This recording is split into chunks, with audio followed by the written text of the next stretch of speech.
来看屏东这高屏大桥下骹的跳木公园，对去年7月互风台扫一个害去了后，到今拢无去修复。民众也质疑讲，已经过半年啊，那拢无叮当咧。屏东县政府是解说讲，有甲这中央申请这灾害补助，时间有去签到，目前修复工程已经发包啊。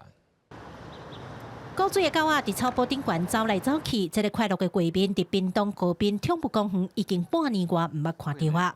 去年风台将公园的设施扫害了，铁棚做为围墙，互民众休困的雨棚倒一堆，铁架啊、疙瘩也搁放伫遐，倒去的树啊嘛也未处理，民众奇怪一直等无人来修复，才向议员申请。你这若讲爱几啊千万，讲爱经过审理，啊，这毋免几万块啊，就会当做起来啊，对无？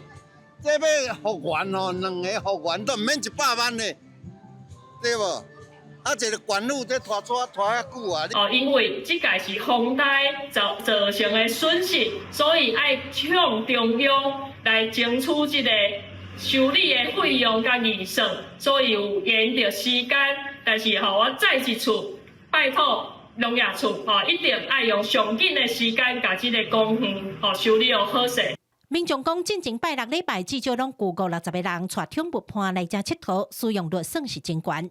屏东县农业处表示，公园伫去年7月因为风台损害了后，全区拢封起来禁止使用。因也随提报中央财损争取经费，中央伫10月底核准，官府11月就随请人设计，总经费需要84万。 已经在1月底的时候设计完成，那总经费是84万。后续呢，我们会加紧来进行工程的发包作业。那工期预计是2个月，如果发包顺利的话呢，应该是可以在6月底来完工。因为行政定数多，时间才会拖较久，也国民众批评效率真歹。农业处提醒，跳木公园也未修复进程拢是封起来的，请民众遵守规定，避免造成危险。记者柯家族、邱朝阳、屏东采访报道。